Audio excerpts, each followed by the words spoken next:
Like, this is a video for people who really don't have a clue about how the electrical grid works. Um, the thing about the idea that the car charges up when demand is low and then returns the power when demand is high is the reason why peak demand is at 5 p.m.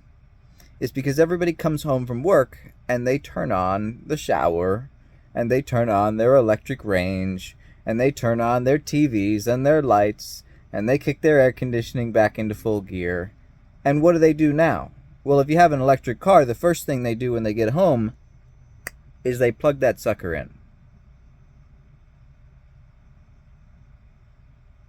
It's not doing most of its charging when demand is low overnight or during the day when people are at work.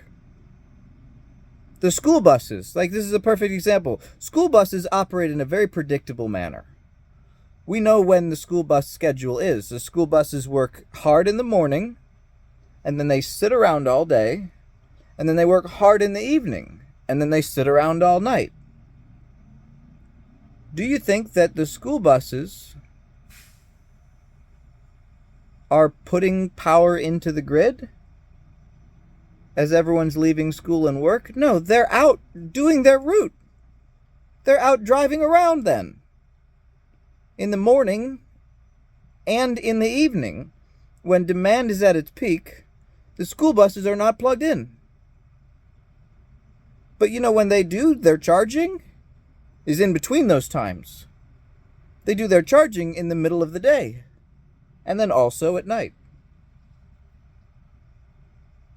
So it was the middle of the day, the power grid was overloaded, and the school buses put some of their power back into the grid. Yeah, what happened was the charging thing flipped because the rate changed, because the power company was in desperate need of electricity, and so the school buses stopped charging and started returning the power to the grid. Now, great. I think that's a wonderful, smart feature that we have. When the grid is overloaded, people have the opportunity to give some back and help the rest of us who just need a little bit. Awesome. These massive super users of electricity, when the grid is overloaded, they can give some of their excessive use back. Good. But that's not them helping. Oh my God.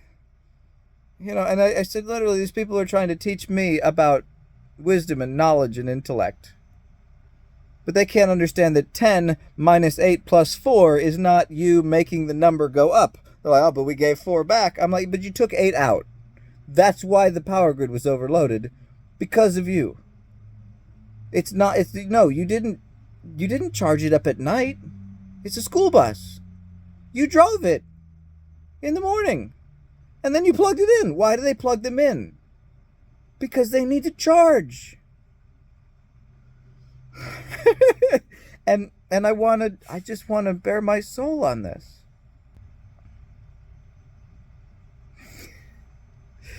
So, it gets my knickers all twisted up. But I'm glad that I was able to let this out, and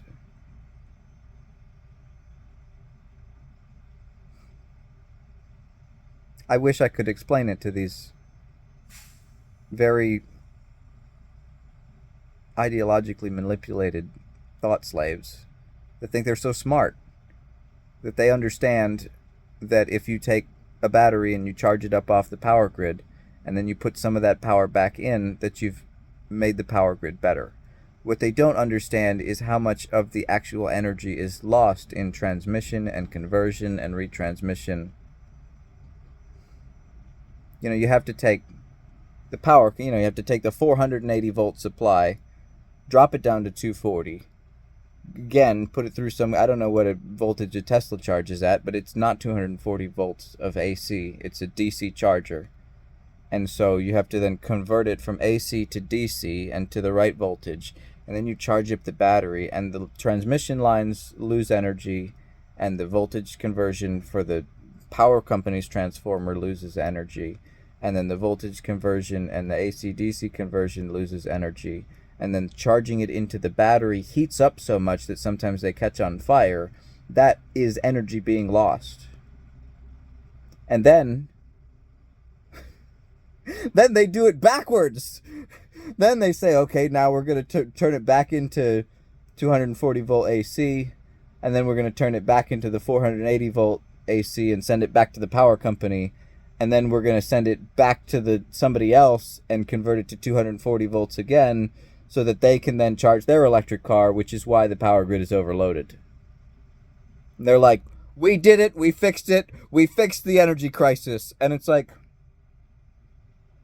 and why is there still an energy crisis? Apparently the power grid is overloaded.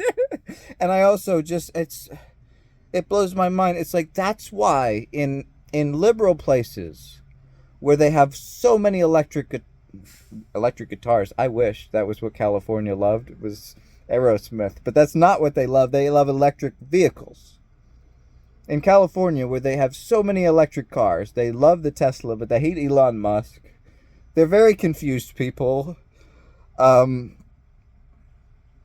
have the best power grid that's always working well at peak times.